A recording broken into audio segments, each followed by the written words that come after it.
Saudara-saudaraku sekalian,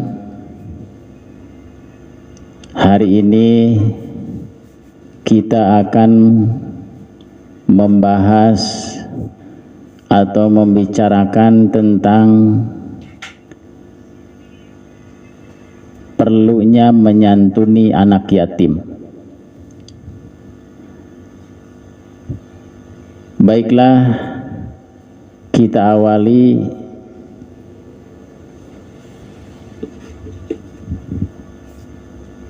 dengan sebuah kisah. Dikisahkan suatu ketika Rasulullah Shallallahu Alaihi Wasallam berangkat untuk melaksanakan sholat Id. Di perjalanan beliau melihat begitu banyak anak-anak bermain dengan cerianya. Tapi Rasulullah Shallallahu Alaihi Wasallam terkejut begitu di hadapannya ada seorang anak kecil, seorang diri dengan pakaian yang kumal sembari menangis. Merasa iba, Rasulullah Shallallahu Alaihi Wasallam pun bertanya, "Wahai anak kecil, apa yang membuatmu menangis? Kenapa tidak ikut bermain bersama teman-temanmu?" Kebetulan anak kecil itu tidak tahu bahwa yang dihadapannya itu adalah sang Rasul. Si anak itu menjawab, "Wahai laki-laki di hadapanku, ayahku telah meninggal saat mengikuti suatu peperangan bersama Rasulullah. Setelah itu ibuku menikah lagi dan memakan semua harta-hartaku. Lalu bapak tiriku mengusirku dari rumah. Maka sejak itu aku pun tidak lagi memiliki makanan, tidak lagi memiliki minuman, pakaian dan rumah. Ketika telah sampai hari ini, yaitu Idul Fitri, aku melihat begitu banyak anak-anak berbahagia dengan ayah-ayah mereka. Aku pun merasa sedih dan menangis." Saudaraku sekalian, setelah mendengarkan penjelasan anak yatim tadi, Rasulullah merasa begitu iba dan bermaksud untuk merawatnya. Rasul berkata, "Wahai anak kecil, bersediakah jika aku menjadi bapakmu, Aisyah menjadi ibumu, Ali menjadi pamanmu, Hasan dan Husain menjadi kedua saudara laki-lakimu, dan Fatimah menjadi saudara perempuanmu?" Tawar Rasulullah. Anak itu pun tahu bahwa laki-laki yang ada di hadapannya itu adalah Rasulullah. "Bagaimana mungkin aku tidak senang, wahai Rasul?" jawab sang anak dengan penuh gembira.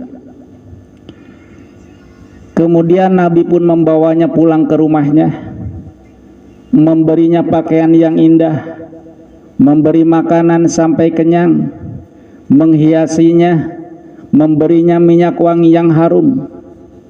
Sekarang anak yatim itu bisa bermain dengan penuh tawa bahagia bersama teman-teman seusianya. Melihat itu, anak-anak yang lain melihatnya penasaran. "Bukannya engkau yang dulu menangis? Mengapa sekarang terlihat begitu bahagia?" tanya mereka penasaran. Anak yatim itu menjawab, "Memang dulu aku kelaparan, tapi sekarang aku kenyang. Dulu pakaianku buruk, kini sudah tidak lagi. Dulu aku seorang yatim, tapi kini Rasulullah adalah ayahku, Aisyah ibuku, Hasan dan Husain saudara laki-lakiku, Ali pamanku, dan Fatimah saudara perempuanku. Bagaimana mungkin aku tidak bahagia?" Anak-anak yang mendengar pengakuan itu merasa iri. Andai saja bapak kami syahid saat peperangan, pasti sudah seperti engkau. Saudara-saudaraku sekalian, setelah Rasulullah wafat, anak itu kembali terlunta sebagai anak yatim, kemudian diasuh oleh Abu Bakar radhiyallahu anhu.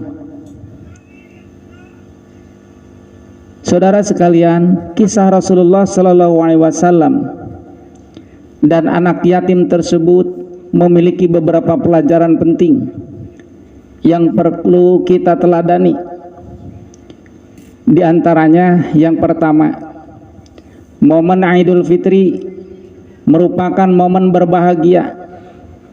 Tapi jangan sampai kita terlalu larut dalam kebahagiaan diri sendiri sampai melupakan nasib orang lain.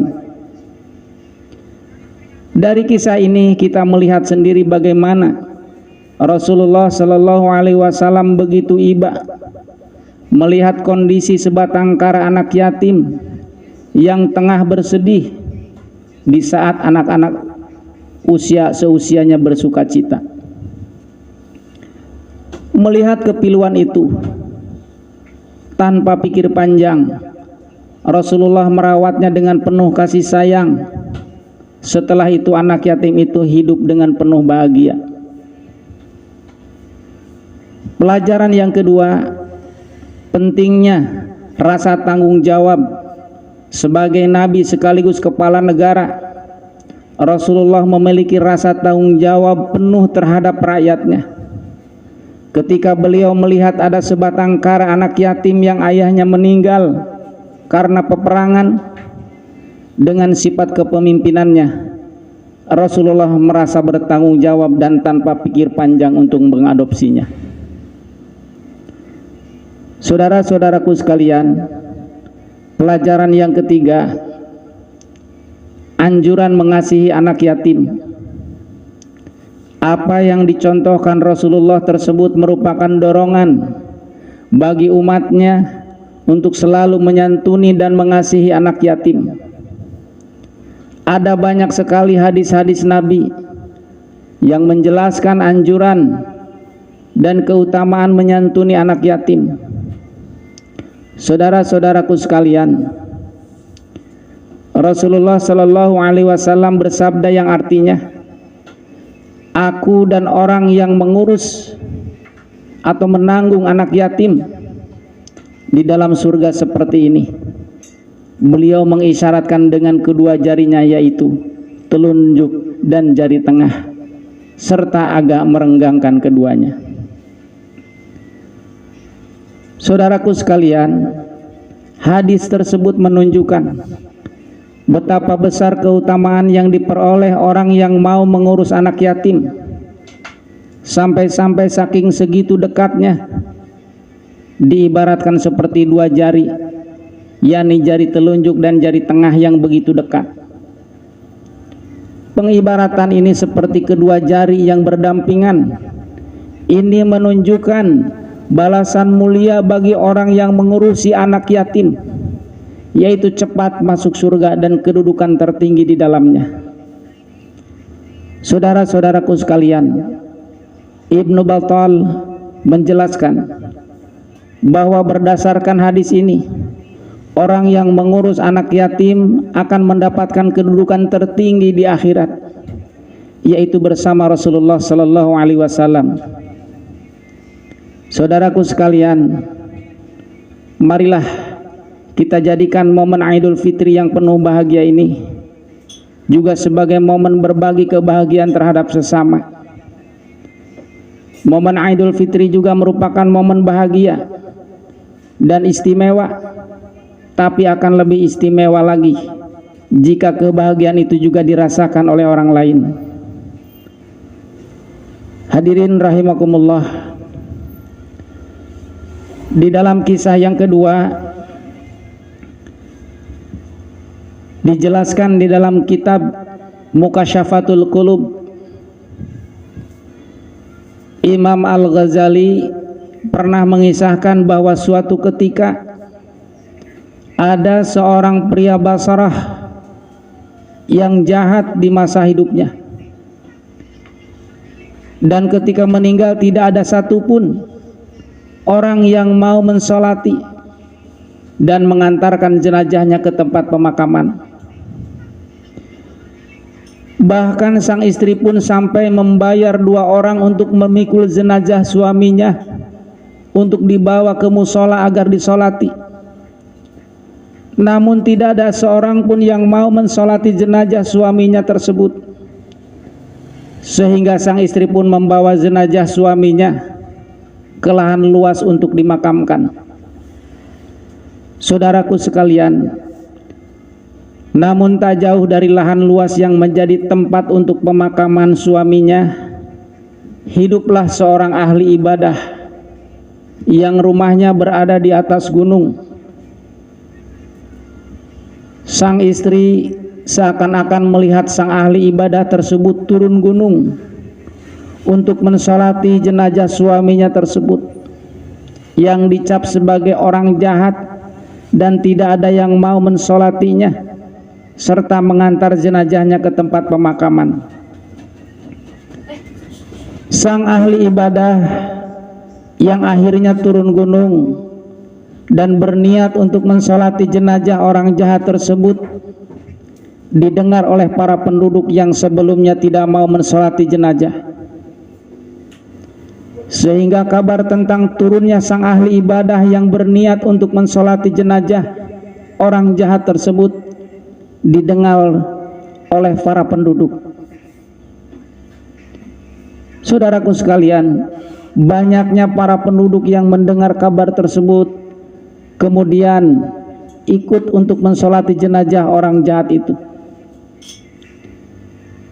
Para penduduk yang selesai mensolati jenazah tersebut merasa heran dan mempertanyakan apa yang menjadi sebab sang ahli ibadah mau turun gunung untuk mensolati jenazah itu.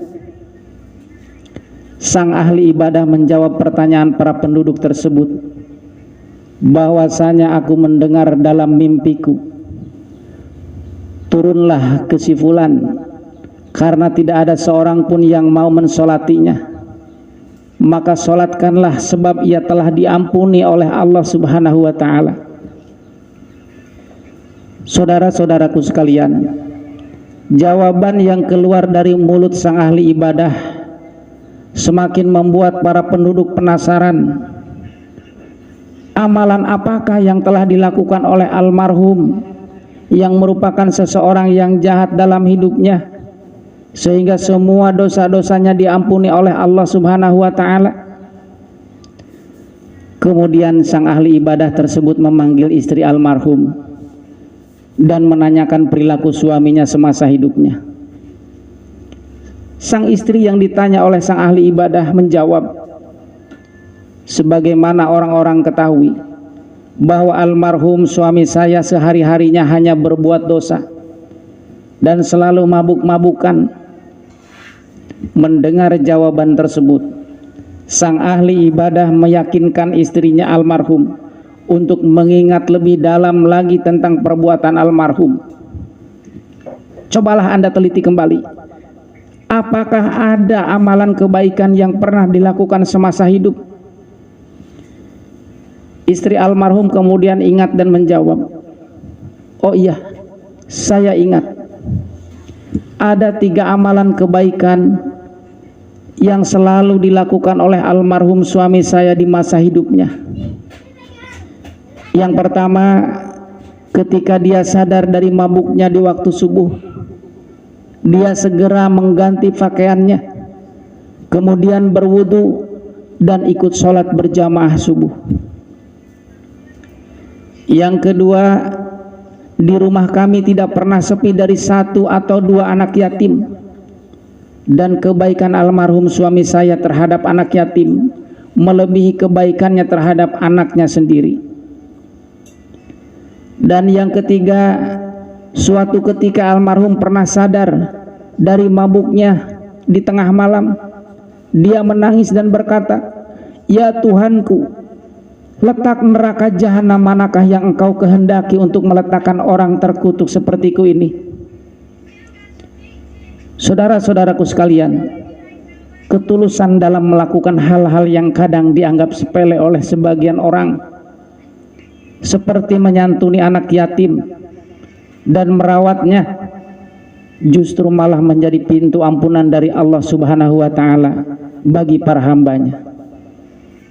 Karena Allah tidak memandang seberapa banyak kita beramal, tetapi seberapa istiqamah dan tulusnya kita beramal untuk sesama, dan seberapa tulus kita beriman kepadanya. Saudara-saudara sekalian, mudah-mudahan apa yang disampaikan ini mendatangkan keberkahan untuk kita semua. Wallahu a'lam bishawab. Akhirul kalam, wassalamualaikum warahmatullahi wabarakatuh. होगा ना कोई आप जैसा था, ना कोई आप